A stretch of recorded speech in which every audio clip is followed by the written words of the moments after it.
chat for right now, but there you go. Okay, it's recording. Okay, welcome back. We are out of exec session. Motion to open and return to open meeting. All in favor? Aye. Okay, on that note, we're going to pass over to our main topic this evening, which is the budget workshop, and we're going to listen to Jamie Okay. do her thing. Thank you. Okay, so this is where we're going to start. I want to take a look at, just give a picture of where our finances are currently and where we anticipate being at the end of the year. You know, as we talk about, we generally have an unassigned surplus that is available to us. In the last 2 years, we have used that surplus to fund operations rather than raising taxes maybe as much as we needed to for purposes of the budget. So that number is not, it's remained fairly static for the last 2 years. So there is still an anticipated surplus at the end of this year of $1.6 million. So what you'll see here is what our current holdings are, which is the 16.5 million. Our expenses estimated for the remainder of the year at about 8.6 million. We have the 1.3 as of right now that remains in the reserve. And then of the 7.3 million that remains. Okay. Look, you Okay, we have, for use for towards next year, so we can avoid a TAN of about 5.6 million, which leaves us with 1.6 million that is estimated to be available to us as unreserved funds at the end of the year. Can you explain what a TAN is for everybody? So a TAN is a tax anticipation note. So because we're on a calendar year, but we don't receive our tax payment until May of each year. So there is generally, like, for that period of time, a district might go out and get a loan from the bank for, you know, in anticipation of receiving their taxes. So we need that money to operate from January through April, but we don't receive it until May. So we could go out and get a note from, you know, from our bank or another bank. I think you go out, you get bond counsel and you go out to bid for those. I think we've had them in the past, not since I've been here, but that's, you know, one option for funding the operations to get you through until your tax collection.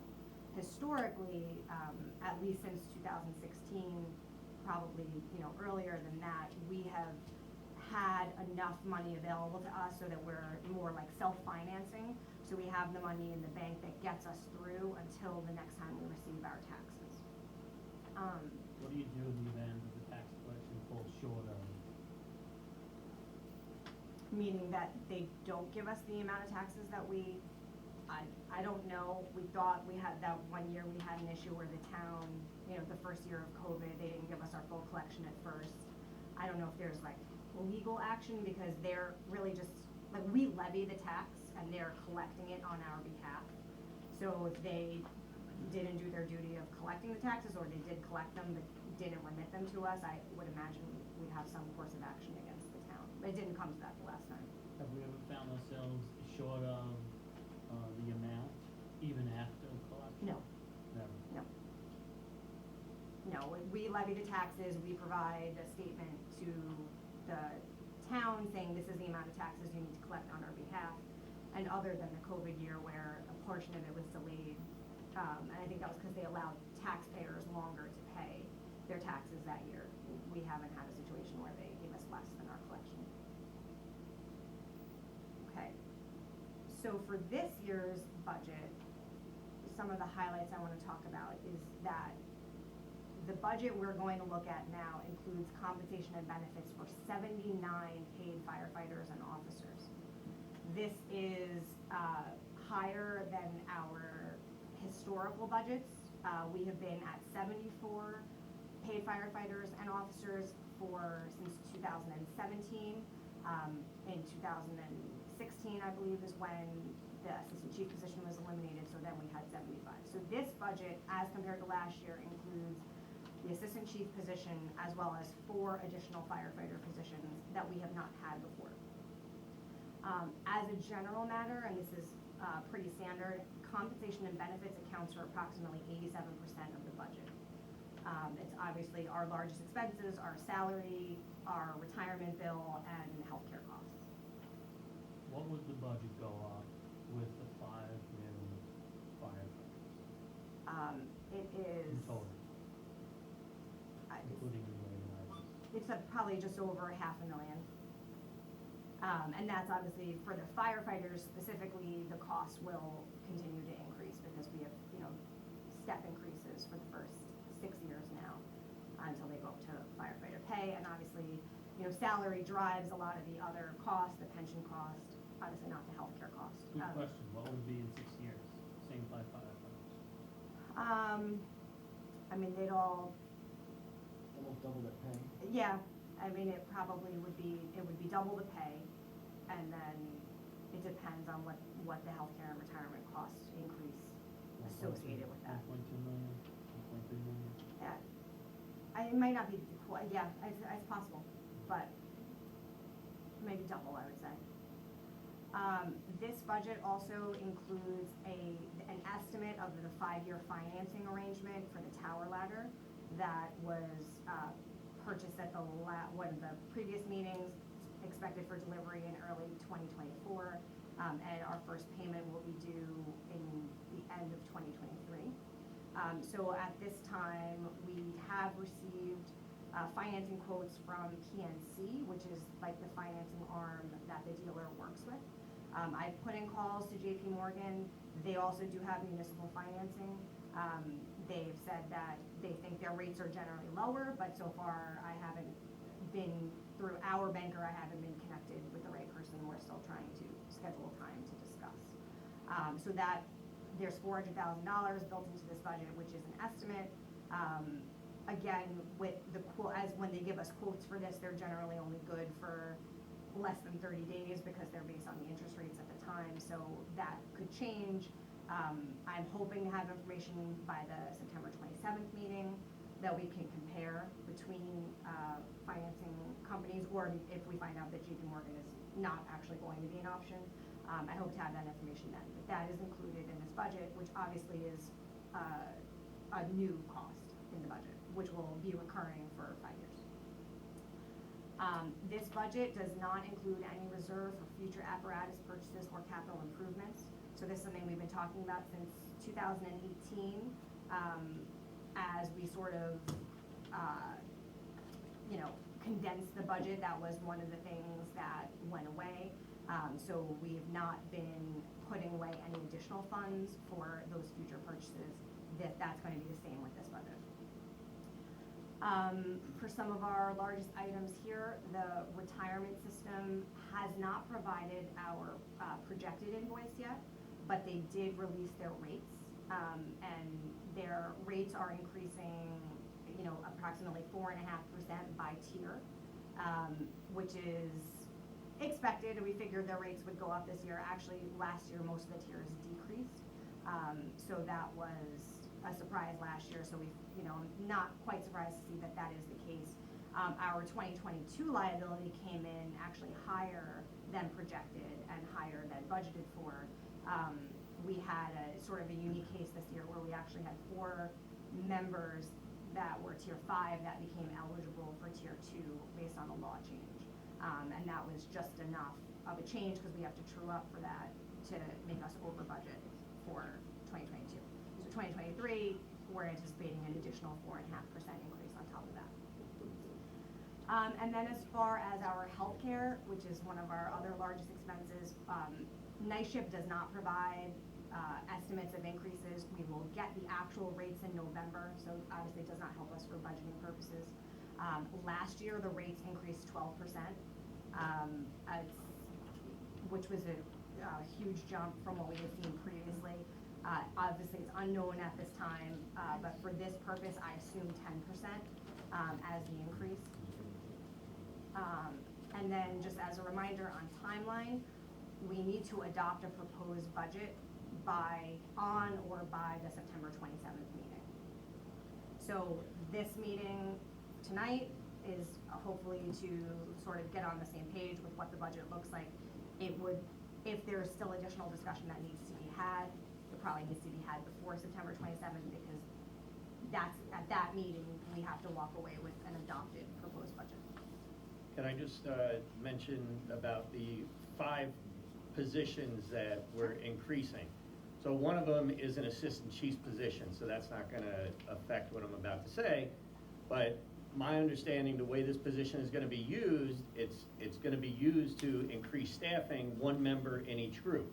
So it's gonna be an extra relief person that's not gonna be removed to help cover vacations or float days, but it will be able to help alleviate sick leave.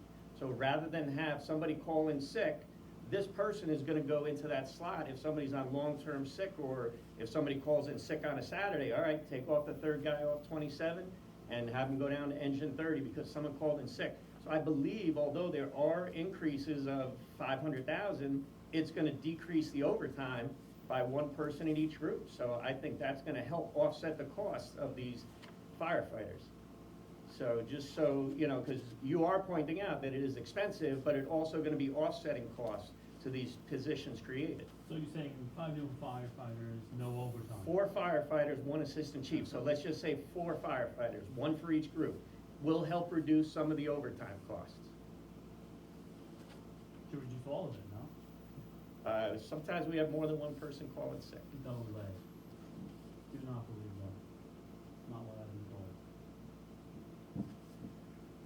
told. So this is just a snapshot of our capital improvement reserve. Again, I just wanna get a, overall financial picture right now. So as it was mentioned on the first page with the account balances, we have approximately $1.3 million that's remaining in the capital improvement reserve. About 60,000 of this is still, earmarked for the rest of Vinco up to the amount of the permissive referendum, after which point we're going to be paying Vinco out of unreserved funds. There is also the bid that came in for the next phase of Station 4, which is the $639,900 from B&B. That is also anticipated, we will use the capital improvement reserve for that.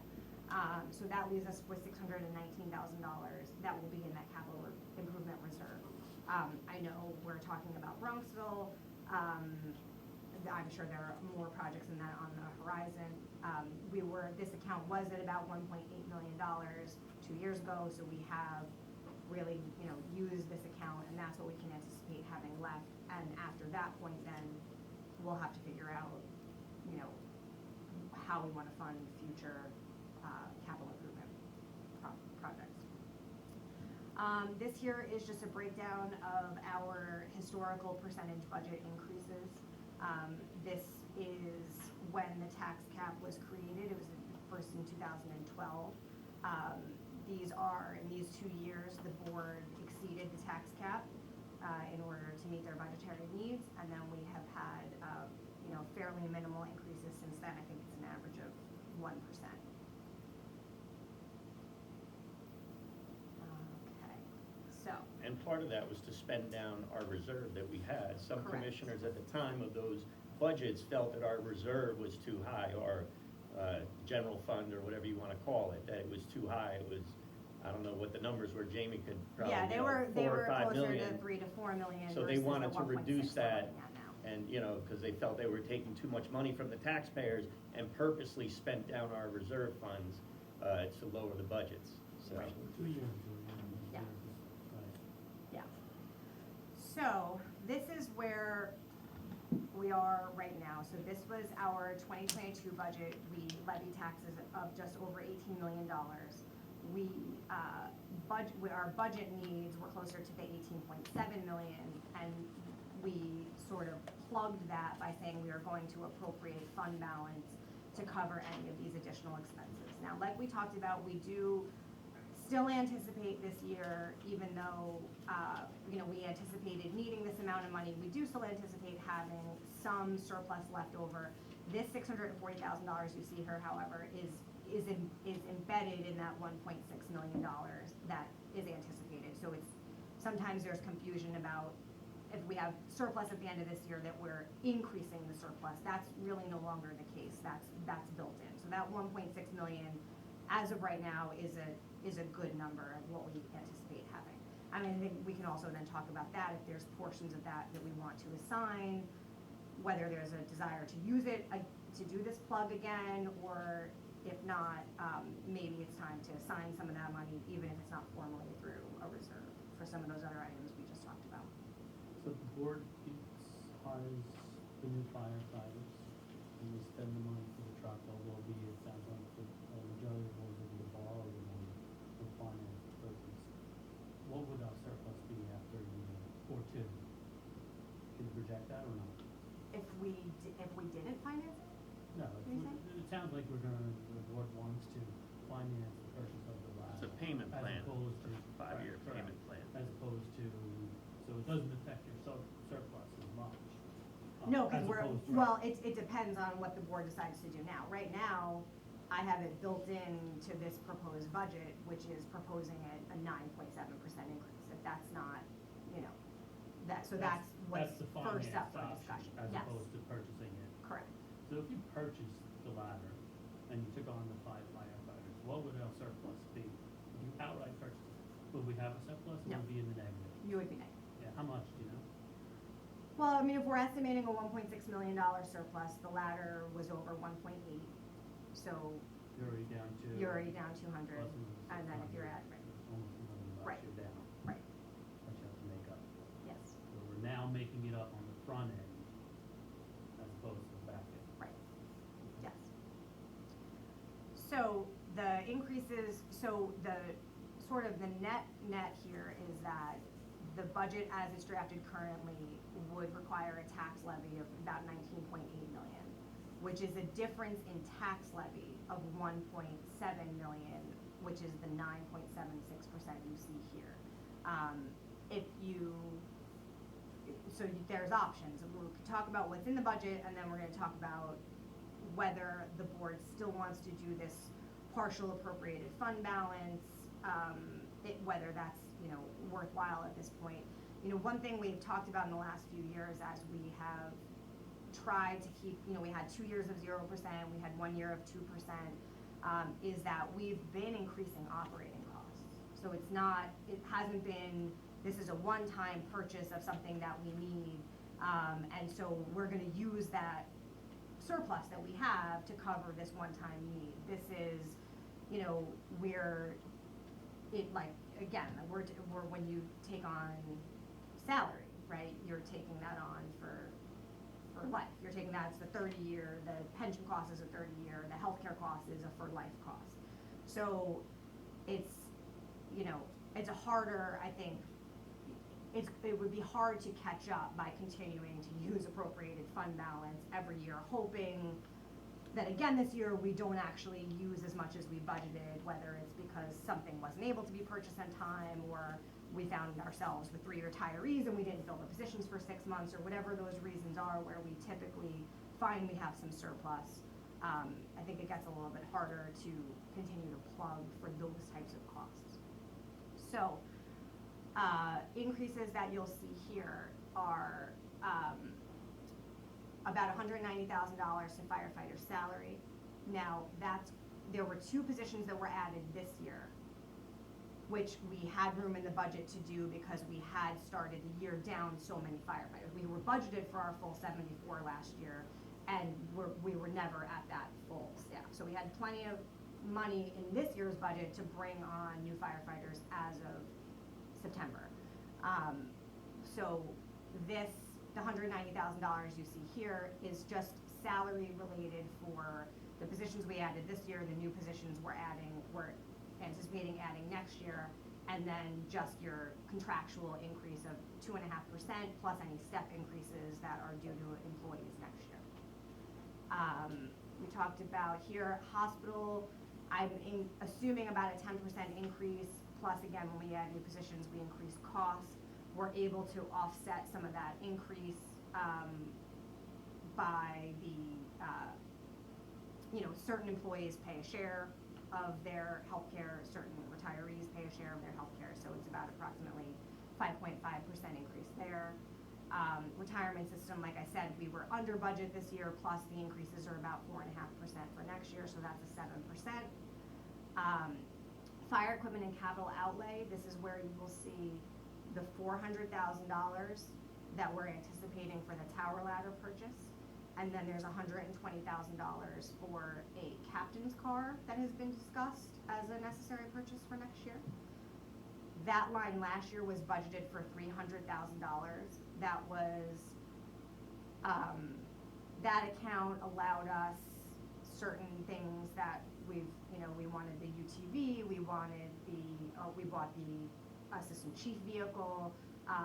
That was somewhere where that's what we're gonna be using for the overage on Vinco, so that account, I wanna say, gave us some wiggle room for certain items. For next year, that 520 would be completely earmarked, so there wouldn't be, those additional purchases would need to come from somewhere else.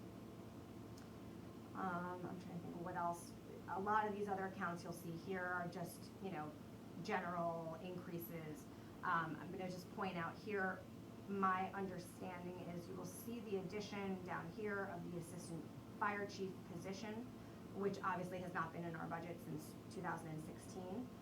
The fire lieutenant line here assumes that we will no longer run with 11 lieutenants once the assistant chief is promoted. So if that is not the intention of the board, I would need to know that to adjust this accordingly, but I know in certain conversations, that's what we had talked about. Will it increase overtime for lieutenants if we hire an assistant chief? Not necessarily. I think the 11th position is helpful when you have like long-term sickness or long-term Well, injury at that. the reason was because Dominic, Lieutenant DiRienzo, has been at the academy, so we lost him for 8 months out of the 10 months that he's been. So he's only been, here on the line, maybe 2 months in the break in between the two academies from July 15th till yesterday. So for the most part, he's been assigned, detailed up to the academy. So that was the reason that I think we made the 11th lieutenant, because we knew Dominic was going to be gone at least for 4 months for the summer academy. And so, it worked out well that, we're not running a lieutenant short. Right, and I think there was some discussion of potentially appointing a provisional assistant chief this year. And so that was also done in anticipation of someone's gonna get promoted to assistant chief, so someone will get promoted to captain, so we can bring up a lieutenant. So that's my understanding of why it was done. We have not historically had 11 lieutenant positions, we just happen to have an extra position open with civil service that allowed us to do that. So if, like I said, if there is an intention or there's a benefit seen to keeping an 11th lieutenant, we would need to add that salary into there, because that would, again, assuming then you're gonna fill the firefighter position that's open by that lieutenant. No, we'll say $10. Okay. I also would point out here, with the overtime, this year and last year, we had, significant budget transfers to cover the amount of overtime. This year, we're up to, anticipating about $1 million. It seems that, we'll see, we have 9 payrolls left, we'll see if we need to do anything else there. But for the purposes of this budget, I only increased the overtime, the 2.5% that represents the contractual salary increases. And that goes to what the chief was talking about, that it assumes that those 4 new positions that are being created for firefighters are not, like, it's not now that there's 15 people in a group, and if that 15 person calls out sick, there's overtime created to fill that person. So we talked about it being more, I don't know if it's appropriate to say, it's like a relief position. I didn't understand that you were saying it's not gonna cover it's not gonna cover vacation or float. It's not meant to cover vacation unless the group had someone on long-term sick leave. Okay. So then technically he's covering the long-term sick leave, not a vacation. Each group currently has 3 relief members. Well, actually, each group is short right now. Normal staffing is each group has 3 relief firefighters, 2 to cover vacations, 1 to cover the float days and sick leave incentive days. If a group has somebody out on long-term injury or sickness, then it creates overtime, or if somebody calls in sick. But normal scheduled time off is covered with the normal relief people. So this would be like a 4th relief person that could be normally staffed on Engine 27 as a 2nd firefighter with the lieutenant, so we would have 3 members on the engine. But as I said, if somebody called in sick, that would go down to a firefighter and a lieutenant, the same staffing it is currently. So it should help with the overtime. It's going to increase the salaries, but it should help with the overtime costs. So So, and when nobody's out sick, it increases staffing, so it helps the residents, so. Yeah, I also, you know, for the, you know, if we have retirements, if we, you know, you'll always find yourself, I think, short for some periods of time, you know, as you have somebody who retires and then the next academy is not for a few months, or that time the board decides not to send anybody, or whatever the case might be. But just to make sure that's clear that it's not intended that those positions will be filled with overtime. Because if that was the case, then we would need to increase that as well. That's not contemplated here. Otherwise, you know, some of these just are, you know, terminal leave costs have increased based on anticipated retirements. That needs to be increased. Certain items, we had significantly decreased our consulting fees for lawyers and engineers, specifically for the lawyers. We saw then a significant increase in those fees in this year, so I do think we need to increase the cost there. As I mentioned, though, it does not include the cost of investigative services, so if that is something that the board plans to continue with, that probably should also be contemplated, because that's not built in. This is just our general day-to-day expenses with our attorneys. And then just a few items were moved around, or like I said, just based on experience that we're seeing this year. For instance, our gasoline costs, not surprisingly, are much more expensive than budgeted for. Our computer costs have gone up. We, you know, have our website design that we need to consider now. I'm also just transferring between lines, because most of our traditional telephone expenses now really are falling more under computer software and internet, because of the way the services are bundled. And I think that is the main drivers of what you're seeing here. So obviously, 9.76% would exceed the tax cap. We have the ability this year, we have some carryover available to us from not increasing. So this year, tax cap was set at 2%.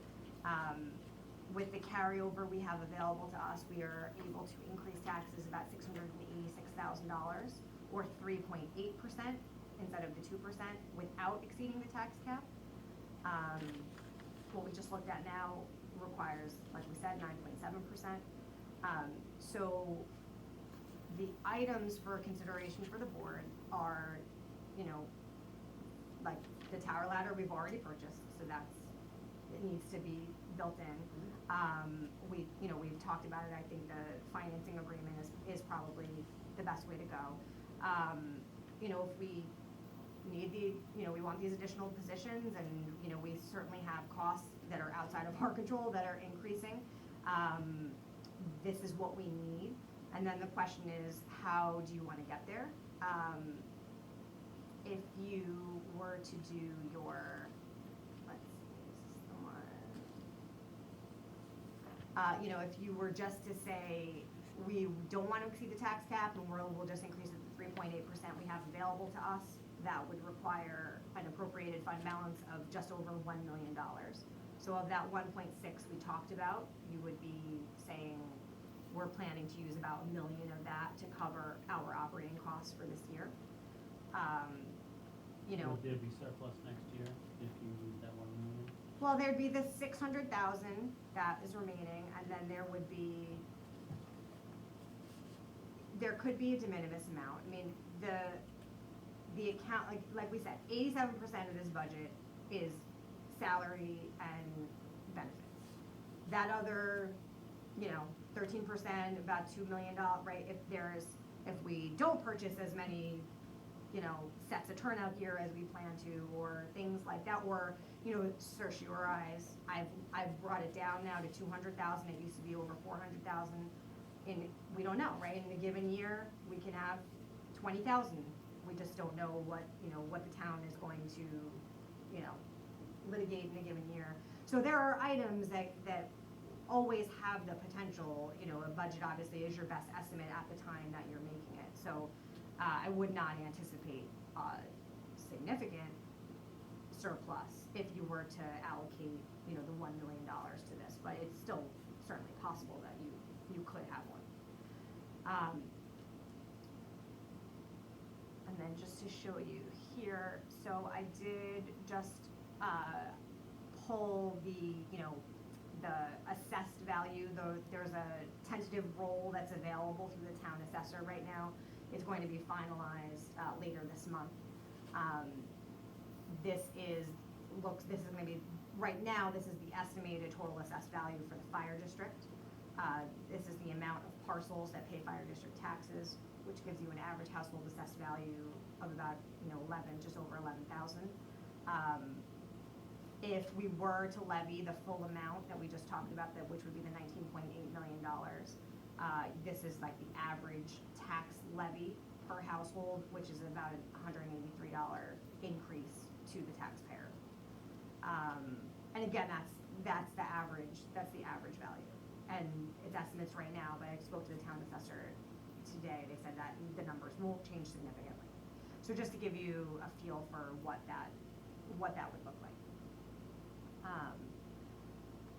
So that's where we are. So it's, you know, certainly up to the board on how you want to adopt the budget. I don't know if there's anything in here that you say, maybe we don't want to do it now, if you want to talk about how to appropriate fund balance, or, you know, the board does have the option, you need a, you know, 60% vote to exceed the tax cap. If that was something that the board wanted to do, it just at the budget hearing, there would be a separate motion that would need to pass first before you actually adopt the budget.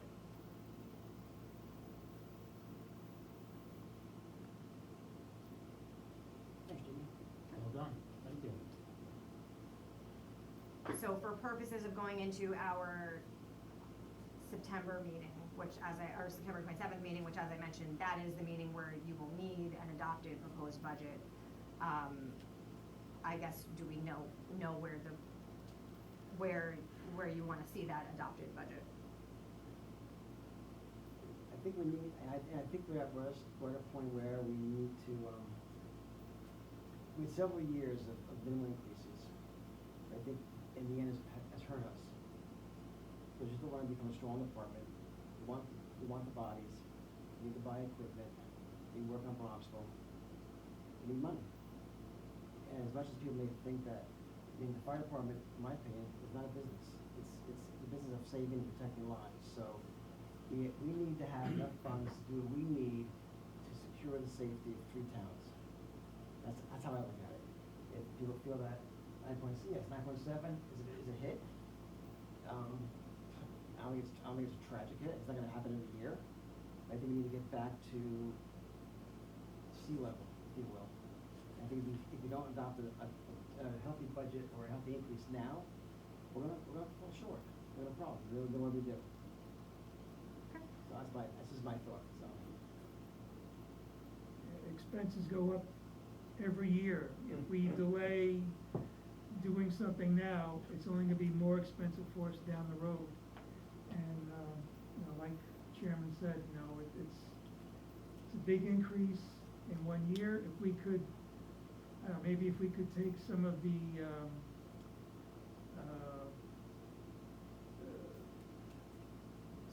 surplus and put it towards the increase, and reduce the increase somewhat, I wouldn't have a problem with that if we think we can, you know, get by with a little less of a surplus. yeah, so I think like I said, instead of 9.7, 7.5 or. Yeah, so then this version here is like, if you appropriated the same, and obviously we can plug any numbers in here that we want, but if we assume we appropriated the same amount we did last year, then you're looking at, you know, just over a 6% increase versus a 9.7% increase. So that is, you know, that's an option as well. If you figure you have, you know, you anticipate that 1.6 million, you know, like I said, it is, what's in the budget are your operating expenses. So eventually you do have to get the budget to that point, whether it's either through an increase or through decreasing other unrelated comp and benefit expenses. So you can, you can go either way. I mean, you certainly could do something like this. You probably, with the budget as it is right now, you're going to have to exceed the tax cap either way. So it's just a matter of whether, right, is it more palatable to say we're gonna go over to 6% versus 9 and 9.7%? That's absolutely an option that you have available right now. If you were to do that and you were to do the full 0.97%, then we could look at that 1.6 million that we anticipate in surplus and say, I would say like earmark this, and not necessarily fully reserve it, but you would have that option. So it just depends on that. And it's not to say you could use some. You can say, well, then we're gonna say 200,000 is gonna go toward a future apparatus purchase, whatever, however you wanna do that. So that's fine. So is that more what you'd like to see presented for the, adopt the proposed budget? Something like this, where we're using some balance, but still doing, a tax cap, Well, Chief, increase? is there engine do up, sir, or? What's that? Aside from the tower ladders, another engine would be big guy and need advice to at all? Well, engine 29 is a 2010, so it's 12 years old. That would be the next apparatus to get replaced, and then that would become the reserve, and the 20-year-old reserve engine 28 would be surplus. Yeah, I would say we're probably good for 2 or 3 years on that piece of apparatus. I mean, does the comptroller have what should be our rainy day fund? What should it be at? Don't they have a percentage range? Yeah, they generally Like 10% say or 20% like of your one budget? to 2 months of expenses, Which is for us would be like about- $2 million. Yeah, just over $2 million. So So, we're even below that right, going into the year. we are. However, like we said, we do self-finance. So we do have the money that is, gets us through to the next tax collection versus getting a TAN. So that, I think, the comptroller certainly wouldn't fault us for only having a $1.6 million surplus when we have the ability to self-finance. But these numbers don't include Bronxville at all, do they, as far as local Bronxville? They do not. And that was what I was gonna point out. I keep saying apparatus as an example, but that would be your other example, right? If you're back to looking at your reserve for capital improvements, that's gonna be your next, maybe that's gonna be the area that becomes more pressing than apparatus, right? Is because what B&B bid, we don't, have, I guess, a bid yet. I don't know if we have a idea of what we expect Bronxville to cost, but given what we've seen, we're gonna have about $600,000 left in there with, no funding for that built into this budget, so that's another thing to consider. You're right about that. I have to go back to what I've been saying for the last several months, and that unfortunately, boards in the past have put off repairs to these firehouses, and as a result, we're in the position where we are now, where we had Station 4 in Chester Heights, the floor was collapsing for the last at least 20 years. And they did a 5-year temporary fix on it. They put wood shoring in the basement, and they've left it there this whole time and stuck this board with refixing it. Station 3, the same thing. The front half of the apparatus floor in Station 3 was done approximately 33 years ago. Apparently, not enough of a fix where it even lasted that long, because now that whole section of the floor is ready to collapse now also. And we're gonna have to replace that entire apparatus floor, so we don't wind up with another Station 4 where, we do the fix now, and 5 years from now, it has to be done over again because we didn't do it right the first time. And then when Station 3 gets done, work has to be done at headquarters. When the apparatus are only getting bigger, we can barely fit the engine in here now, and, the kitchen is gonna have to be redone, this whole firehouse has to be redone. It's antiquated, it wasn't enlarged properly when it was done 40 years ago, and it's gonna have to be done again. So, I mean, the longer we wait to do these things, the more expensive it's gonna be down the road. So if we can do it right the first time and have it last for the next 50 years or so, that's the way I wanna do it. I don't wanna do any 5-year temporary fixes or anything like that. I wanna do it right the first time. So if we have to increase the budget, I mean, percentage-wise, it's 9.7 is a lot percentage-wise, but when you look at what you're actually paying for fire tax, and for me, a 10% increase, and I'm below the average. Again, I'm not trying to say that it's not nothing to sneeze at, but for me, say my increase is $15 a month.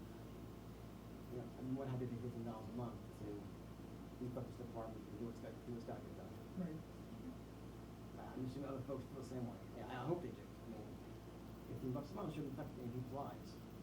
right. It's not gonna happen it won't be every year. I don't think it can't be every year, of course, but, you know, people keep saying, oh, the budget's so low, no, cover 3 towns.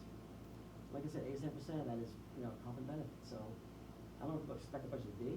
I mean, one commissioner said, oh, the budget, it doubled in 10 years. Everything doubled in 10 years. You know, things go up. It's not gonna stay at 10 million forever.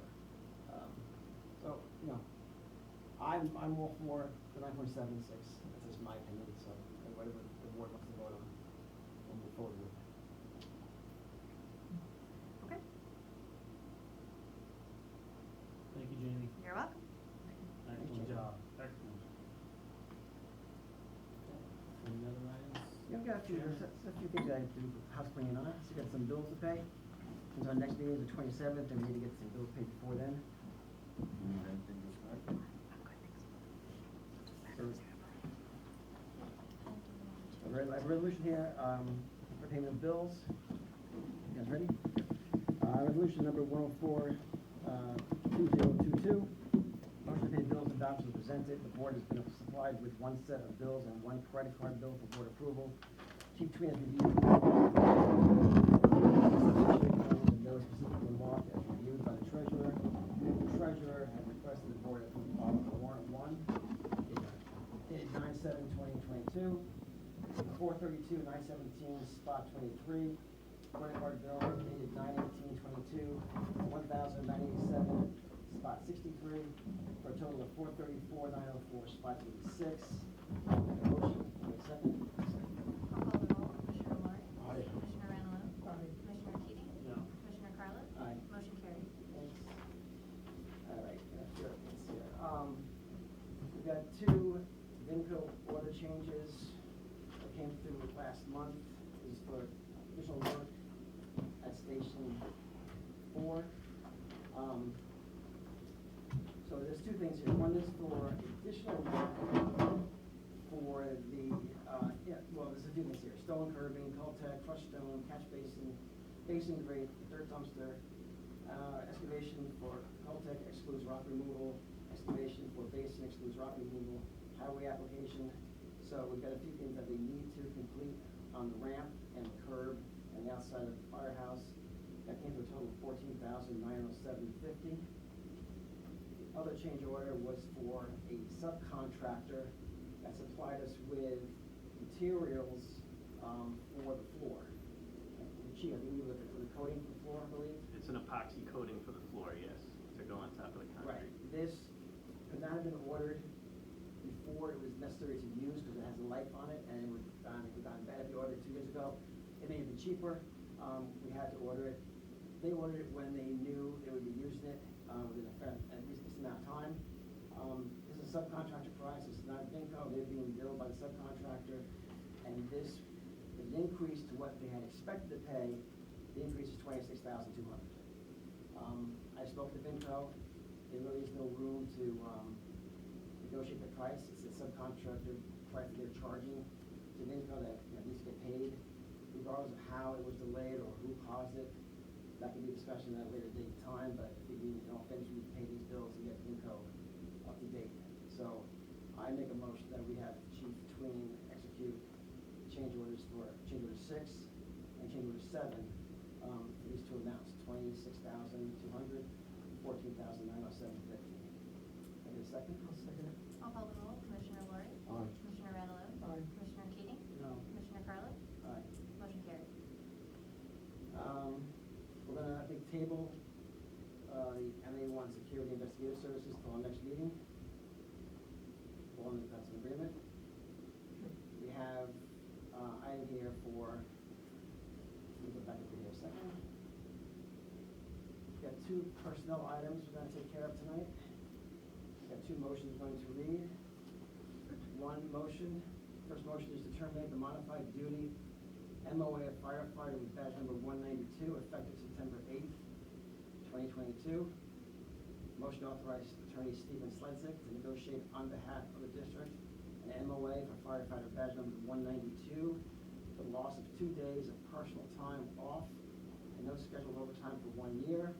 And finally, motion to authorize Chief Tween to sign the MOA with firefighter 192 on behalf of the district after drafted by council. Can I get a second? Second. I'll call the roll. Commissioner Lori? Aye. Commissioner Randall? Aye. Commissioner Keating? No. Commissioner Carlett? Aye. Motion carried.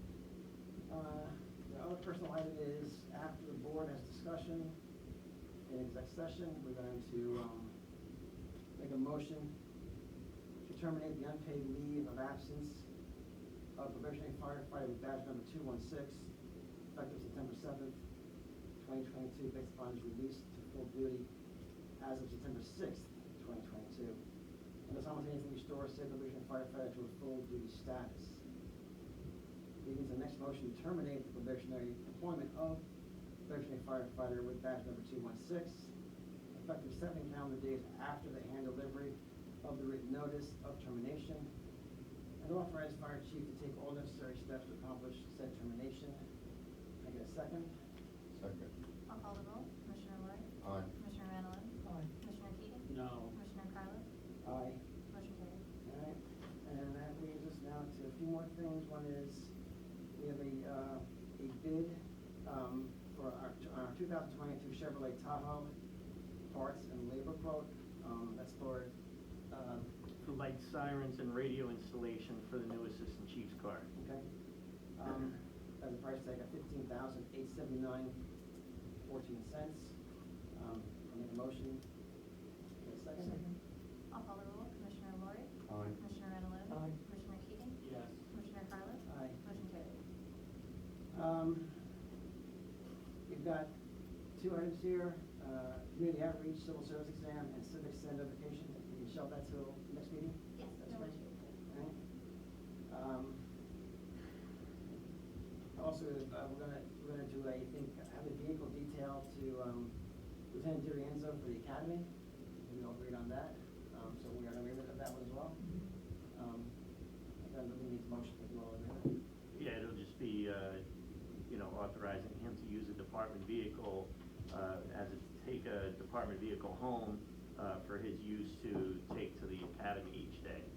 All right, so there was a motion here on the resolution 106-2022, motion to authorize Chief Tween to authorize Lieutenant Dominic Dirienzo to use car 2103 as a take-home vehicle to be used as is detailed until the completion of the full 2022 academy. So all in favor? I'll make a If we motion. could just say a department vehicle instead of 2103, that way if he needs a pickup truck to That's fine. bring All right. gear or something, So- so he's authorized to take a department vehicle. All right, so motion to authorize Chief Tween to authorize Lieutenant Dirienzo to use a department vehicle as a take-home vehicle to use as his detail and use until completion of full 2022 academy. Not the engine or the ladder. Okay, no fire trucks. Yeah. So I'll make a motion.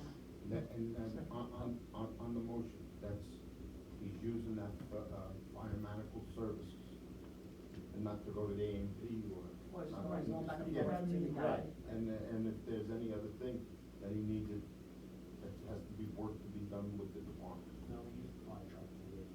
All Oh, right, Motion was seconded by Commissioner Randall? Yes. Yeah, then call the roll or unanimously carried? Okay, Commissioner Lori? Aye. Commissioner Randall? Aye. Commissioner Keating? Yes. Commissioner Carlett? Aye. Motion carried. 2 more things. One is the Marble Schoolhouse lease has been renewed as of last night's town board meeting. They moved it out to February, although everybody's confident that we wouldn't need that much time. Of course, once it gets cold, resolution number 107-2022, motion authorized chief to sign the extended lease for the Buffalo Schoolhouse. I'll make that motion. Second. I'll call the roll. Commissioner Lloyd? Aye. Commissioner Randall? Aye. Commissioner Keating? Sure. Commissioner Carlin? Aye. Motion carried.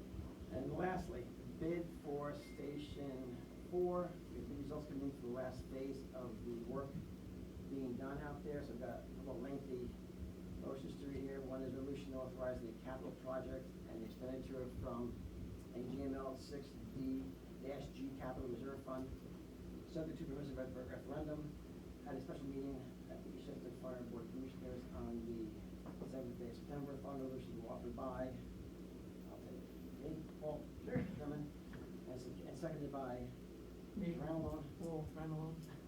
Be resolved that a capital project at the Chester Heights Fire Station replace the restroom, construct ADA upgrades, and replace the mechanical system with the scope of work more specifically described in certain bid specifications prepared by Universal Engineering Services PC, obviously which is argued by the incorporated in the resolution, is hereby authorized for a not to exceed cost of $760,000,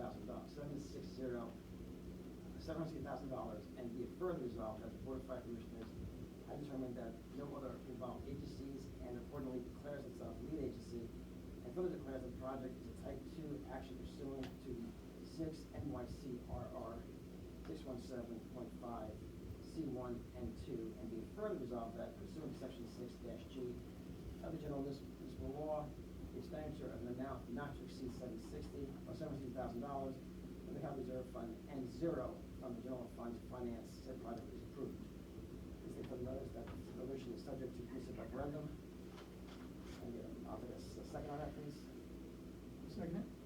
I'll call the roll. Commissioner Lloyd? Aye. Commissioner Randall? Aye. Commissioner Keating? No. Commissioner Carlin? Aye. Motion carried. Station 4 motion, second motion is whereas the board solicited sealed competitive bids for the next phase of the Chester Heights Fire Capital Project, and such bids were publicly opened and read on August 22nd, 2022 at 4:02 p.m. And whereas the board previously declared the project to be a type 2 action and determined that the implementation of which, as proposed, would not result in significant environmental impact, and whereas B&B Contracting Group LLC, 247 West 35th Street, Suite 301, New York, New York, submitted the lowest responsible bid for such scope of work for the sum total of $639,900. Now therefore be resolved that the board, after review and discussion, hereby approves B&B Contracting Group LLC's bid, contingent upon the expiration of the permissive referendum period and/or the successful authorization of the project at a vote of the residents of the fire district, and be it further resolved that the chairman of the board or his designee is hereby authorized to sign and deliver the construction contract along with any documents necessary to effectuate the terms of and conditions of the resolution, and implement the same on behalf of the Eastchester Fire District after the expiration of the permissive referendum period and/or the successful authorization of the project at a vote of the residents of the fire district. I guess second on that. Second. I'll call the roll. Commissioner Lloyd? Aye. Commissioner Randall? Aye. Commissioner Keating? No. Commissioner Carlin? Aye. Motion carried. So just to clarify there, so since we're going to expend capital reserve funds, we have to go out for permissive referendum. So that means that within the next 10 days, I'll coordinate with ESON. We will publish in the newspaper that we are planning to use these funds.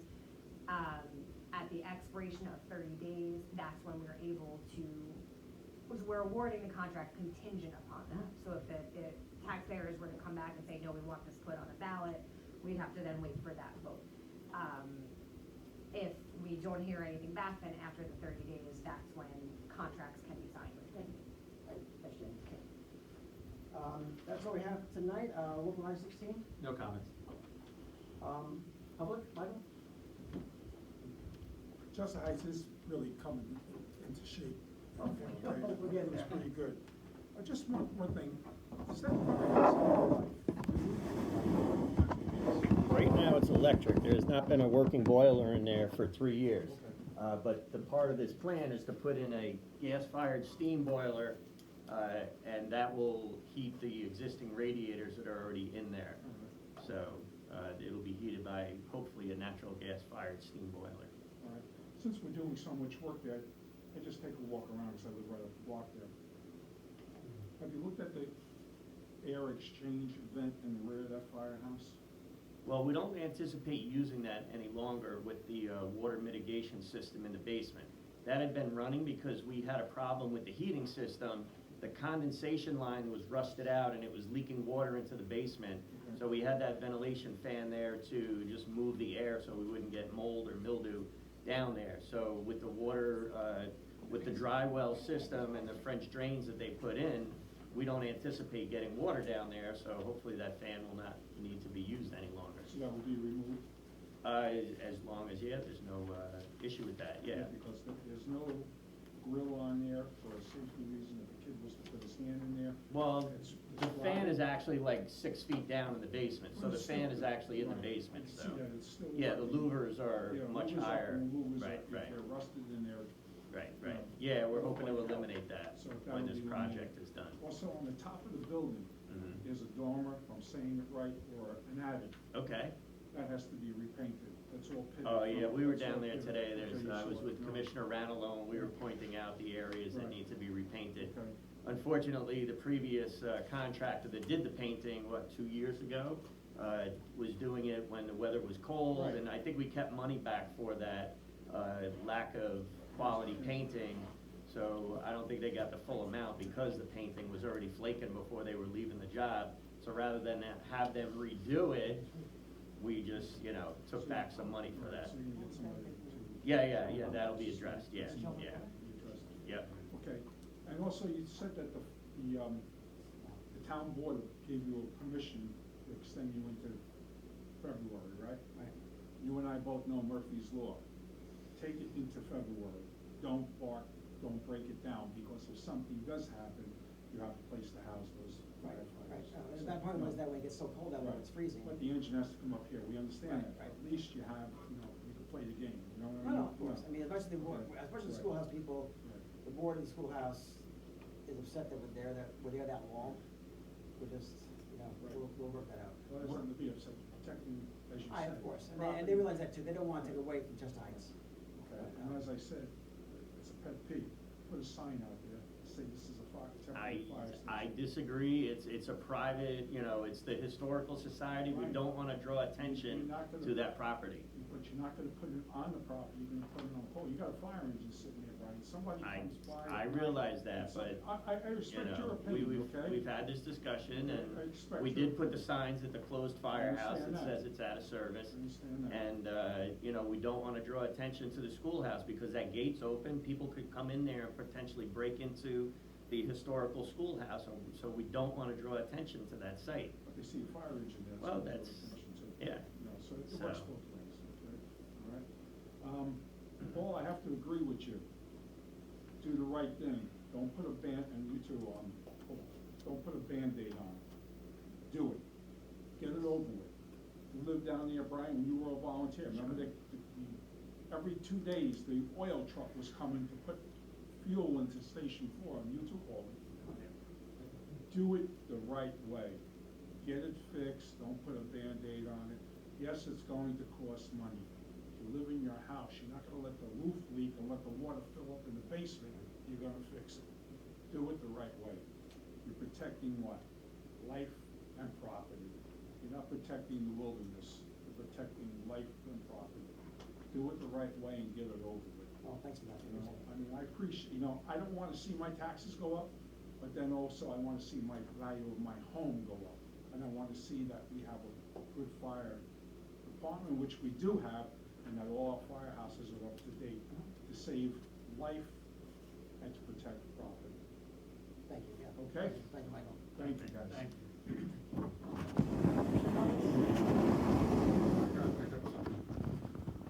Everyone knows we're more or less going, not to declare the drought season, but everything's drying up. You just take a look at your yard, everything is drying up, leaves have even fallen. I'm gonna say the same thing I've been saying a long time. I know, the other day I was going down Columbus Avenue, right before I hit Dale Road, there's a fire hydrant there. People must have cleaned their yard up and put 5 bags of leaves, all packed up, all around and circled the fire hydrant. I've been saying this for the longest time. God forbid we have a fire, and there's gotta be a connecting from the hydrant to the engine. It's gonna take an extra minute or 2. Don't pile the stuff on top of the fire hydrant. I mean, you couldn't even see the fire hydrant. It's ridiculous how people could be I don't wanna say stupid, but, silly, let's put it that way, silly, to cover the fire hydrant. 5 bags of leaves for covering the fire hydrant. God forbid, something happens, then first thing they're gonna blame is our I firefighters. wonder if there's a citation or something that. I don't know, There was a I'm- citation. Where the cops can drive by and just, It was a conversation we had with Tuckahoe Public Works. They offered if you wanted to connect with them to tell them which address it is to put the citation on it. If it's a repeating address, then you could do that. Or we could also do it, they have the option to notify on their general communications. So there's a few options available if you wanted to. I hear what you're saying, but to the public, let's use common sense, don't block that. It's the same thing we ask courtesy when snow comes, to please dig the fire hydrant out to help the fire department. So let's cooperate and not do that. And not only the leave bags, but when they have trash days, same thing, hot fire hydrant is the main pole where they put everything. The hydrant should be visible at least at 180 degrees. If you're coming up the street or down the street, you should be able to see it from a block away. Again, not only trash and stuff like that, but bushes, trees.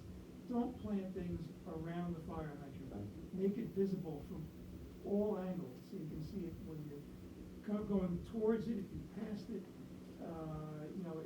Basically 360 degrees would be ideal if you see a fire hydrant. Don't make it harder for the guys if they have to hook up to it, if they're looking for a hydrant to hook up to. good? Good? Yes, With this new contract that's going out, will there be room to access the second floor so some of that stuff could be put away? I think it was talking about going up on Chestnut Heights, right, up there, just throughout the. What do you wanna do? All the stuff out in the back room and the meeting room. Right. That's still up there, it's probably all dusty, it's gonna have to be cleaned to put away, because whatever renovations that you plan on doing upstairs, we don't want that stuff damaged.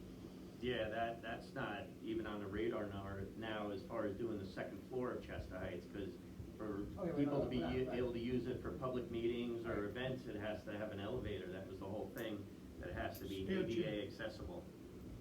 So right now, So- I guess whatever's up there is safe?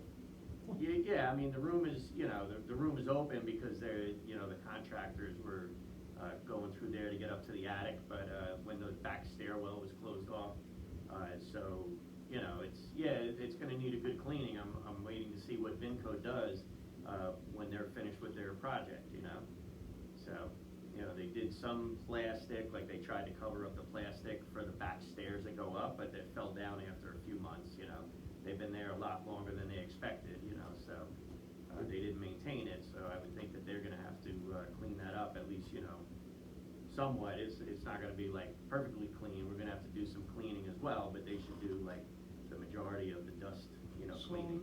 So the two contracts that, the $760,000 and the six something, is just for the first floor, plus the heating and all that good Basement, stuff? first floor, yeah.